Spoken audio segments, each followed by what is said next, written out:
Hello friends, this is सुचिता। आप सबका स्वागत करती हूँ एक और बार फिर से आपके अपने चैनल पे जिसका नाम है फंडामेंटल्स ऑफ फार्मेसी। और आज हम जानेंगे गवर्नमेंट जॉब के बारे में जो कि राजस्थान में है। डेट एक्सटेंड हो गई है 7/1/2023 तक के। ऑनलाइन आप अप्लाई कर सकते हैं और कैसे कैसे अप्लाई कर सकते हैं, क्या क्या रिजर्वेशन कैटेगरीज है, आइए वो सब हम जानते हैं इस वीडियो में। और अगर आपको ये वीडियो अच्छा लगे तो प्लीज लाइक, शेयर और सब्सक्राइब जरूर करिएगा। तो जानते हैं गवर्नमेंट फार्मासिस्ट जॉब राजस्थान में स्टेट इंस्टीट्यूट ऑफ हेल्थ के अंडर में Rajasthan government pharmacist job. Let's get started. ये है site state institute of health and family welfare की। हम नीचे जाएंगे और देखेंगे रिसेंट अपडेट्स में है nursing paramedical recruitment 2020। Click here for apply online, click here for print filled form, important date for extended, more details. हम चले जाते हैं मोर डिटेल्स में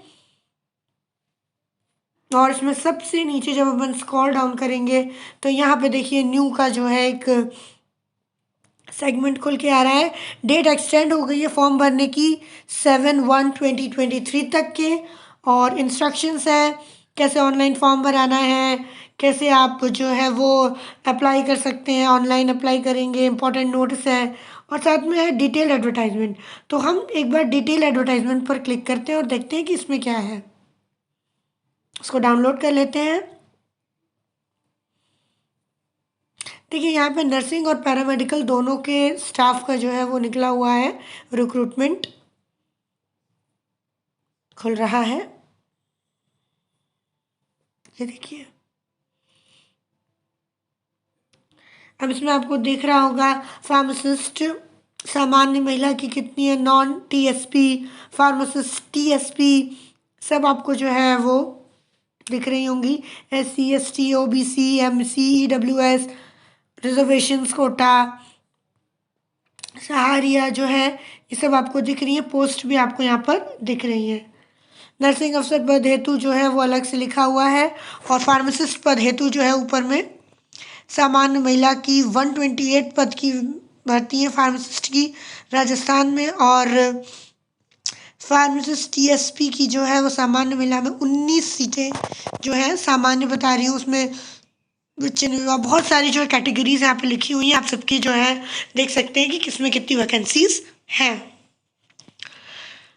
गैर अनुसूचित क्षेत्र में देखिए सामान्य 34, सामान्य महिला 11, विधवा 3। अनुसूचित क्षेत्र में अनुसूचित जनजाति 2, अनुसूचित जनजाति 30, अनुसूचित जाति 2, महिला में कोई भी नहीं है। अनुसूचित जनजाति महिला में 9 और विधवा 3। आगे चलते हैं।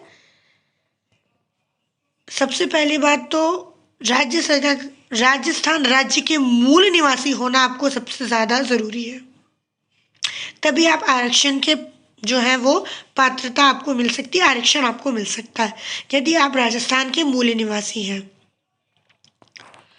और आप जो भी पिछड़ा वर्ग से ले रहे हैं या SC ST या OBC, तो हर उसमें आपको आपका जाति प्रमाण पत्र जो है वो देना पड़ेगा, ठीक। और इसको डिटेल्ड आप जो है ये पूरा यहाँ पर पढ़ सकते हैं कि आपको कैसे कैसे करना है।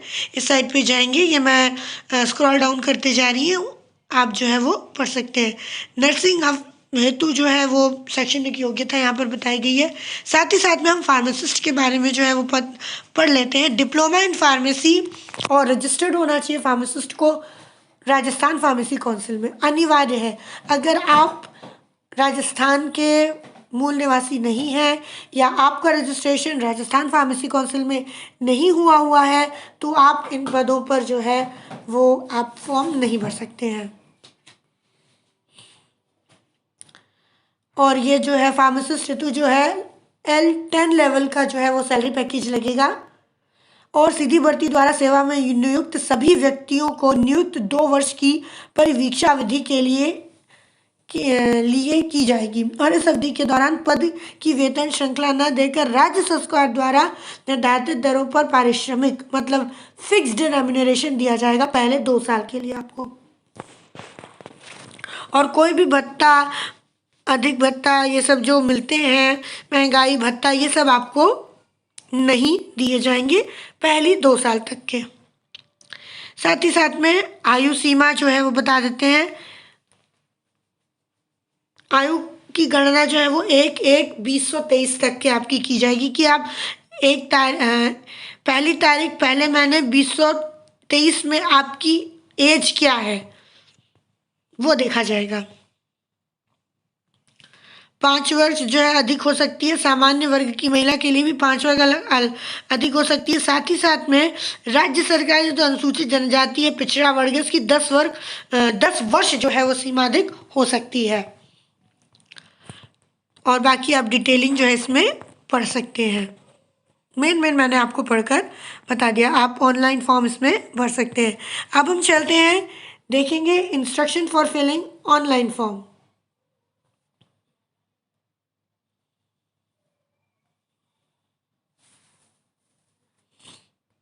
खोलते हैं इसे। तो इसमें सबसे मुख्य बात यही है कि आपको राजस्थान का मूल निवासी होना, डोमिसाइल होना बहुत जरूरी है। आवेदन पत्र भरने हेतु दिशा निर्देश केवल अंग्रेजी भाषा में ही भरा जाना, हिंदी में नहीं भरा जाएगा, सिर्फ इंग्लिश में ही भरा जाएगा। मोबाइल नंबर भरें जिससे आपको OTP प्राप्त होगा, इसे दिए गए स्थान पर भरें। तत्पश्चात अपना आधार नंबर और कैप्चा में एंटर करें। उसके बाद आपको SMS के थ्रू एक और OTP प्राप्त होगा। उसके बाद आपको जिसे दिए गए स्थान पर दर्ज करने पर आपको जिस पद हेतु आवेदन करना है उसका विकल्प प्राप्त होगा, ठीक, जिसमें से एक विकल्प का आपको चयन करना है और आगे बढ़ना है। आवेदक द्वारा एक मोबाइल नंबर से शैक्षणिक एवं व्यवसायिक योग्यता धारित करने की स्थिति में प्रत्येक श्रेणी प्रकार एक ही फॉर्म भरा जा सकता है। मतलब एक मोबाइल नंबर से एक ही फॉर्म भरा जा सकता है, ठीक है। तो एक आप भर सकते हैं, एक फार्मासिस्ट के लिए, एक TSP फार्मासिस्ट के लिए, एक नॉन TSP फार्मासिस्ट के लिए। तो एक मोबाइल नंबर से आप एक ही फॉर्म भर सकते हैं। आवेदक स्वयं के आधार संख्या सावधानी पूर्वक अंकित करें। आधार संख्या गलत होने पर किसी भी स्तर पर आवेदन निरस्त किया जा सकता है। ये याद रखें, अगर आपने अपने आधार कार्ड का नंबर सही नहीं लिखा है तो आपका आवेदन किसी भी स्टेप पर जो है उसको ख़त्म किया जा सकता है, उसको निरस्त किया जा सकता है। यदि आपके आवेदन पत्र को सबमिट करने के पश्चात भी आवेदन में कोई त्रुटि रह जाती है तो विज्ञप्ति में वर्णित शर्तों की सीमा में त्रुटिपूर्ण प्रविष्टि को सही करने के लिए संशोधन हेतु दी गई अवधि में, मतलब यहाँ पर संशोधन में पढ़ नहीं पा रही थी। संशोधन का मतलब होता है कि कोई भी चेंज, ठीक, दी गई अवधि के निर्धारित शुल्क पर जमा करवाकर आवेदन में सही प्रविष्टि अंकित करने का अवसर दिया जाएगा। माता पिता का नाम आपको सही करना है। कुल मिला के आपको सारी अंक तालिकाएं, चाहे आप सेकेंडरी हो, हाई सेकेंडरी हो, इंटरमीडिएट हो, सारी आपको सही डालनी है, सारी जानकारी आपको सही भरनी है। अगर OBC है तो आपको आपका जाति प्रमाण पत्र अपने साथ रखना है। और साथ ही साथ में जो है आवेदक केवल एक ही व्यावसायिक योग्यता का चयन कर सकेंगे। अतः आवेदक से अपेक्षा की जाती है कि वे अपने लिए बेहतर प्राप्तांक वाली योग्यता का चुनाव करेंगे।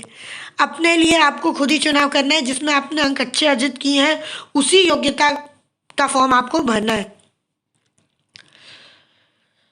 स्थान जो बनाना चाहते हैं तो डिग्री के प्रथम वर्ष हेतु निर्धारित स्थान पर डिप्लोमा के प्राप्तांक एवं अंक तालिका अपलोड करें एवं शेष वर्ष हेतु डिग्री की अंक तालिकाएं अपलोड करें। इसमें जैसा जैसा आपको बोला गया है वैसा वैसा आपको आपकी अंक तालिका मीन्स मार्कशीट अपलोड करनी है। अभ्यर्थी को अपने व्यावसायिक योग्यता की समस्त अंक तालिकाएं वर्षवार अपलोड करनी है। यदि आप B फार्मा में 4 साल आपको 4 मार्कशीट मिली है 4 साल की, तो आप सबसे पहले फर्स्ट ईयर, फिर सेकेंड ईयर, फिर थर्ड ईयर, फिर फोर्थ ईयर, ऐसे आप जो है क्रमानुसार ही अपलोड करेंगे। विशेष योग्यजन श्रेणी में विज्ञापन पद हेतु जिस कैटेगरी के लिए आवेदक आवेदन कर सकते हैं उनकी सूची ड्रॉप डाउन लिस्ट में दी गई है। ड्रॉप डाउन लिस्ट अगर आप देखेंगे तो उसमें उसकी सूची दी गई है। वहाँ आप किस भी कैटेगरी में फॉलो ऑफ करते हैं या आते हैं तो वहाँ से आप देख सकते हैं। विच्छिन्न विवाह श्रेणी की महिलाएं आवेदकों को आवेदन की अंतिम दिनांक तक माननीय न्यायालय से डिग्री प्राप्त होना व आवेदन पत्र के साथ अपलोड किया जाना अनिवार्य है, ठीक। अन्यथा इस श्रेणी में आरक्षण का लाभ नहीं मिलेगा। भूतपूर्व सैनिक वर्ष में आवेदन करने वाले आवेदक पीपीओ नंबर अवश्य भरें, साथ ही संबंधित दस्तावेज की प्रति अपलोड जरूर करें। आपको आपका डिटेल भरनी भी है, साथ साथ में अपलोड भी करनी है।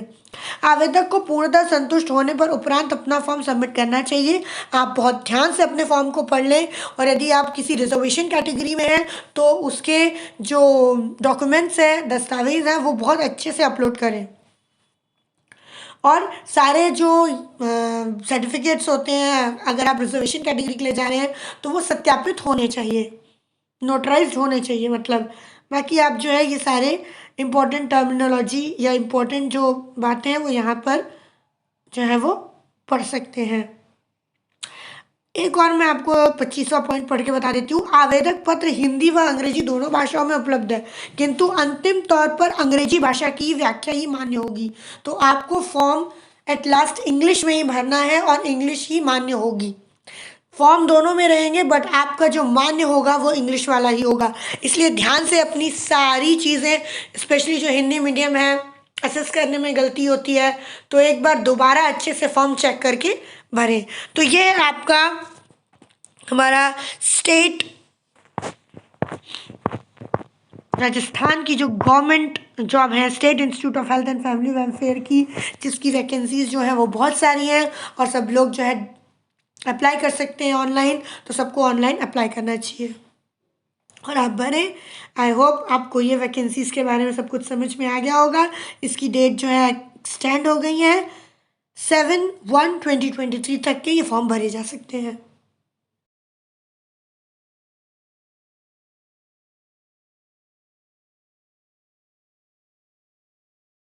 होप आपको समझ में आ गया होगा कि कैसे हमें फॉर्म भरना है, कैसे रजिस्टर्ड कैटेगरी में हम फॉर्म भरेंगे और बहुत ज़्यादा वैकेंसीज है।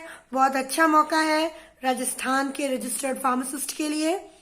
तो प्लीज़ जाइए और फॉर्म भरिए और गवर्नमेंट जॉब अचीव कीजिए। Thank you for watching.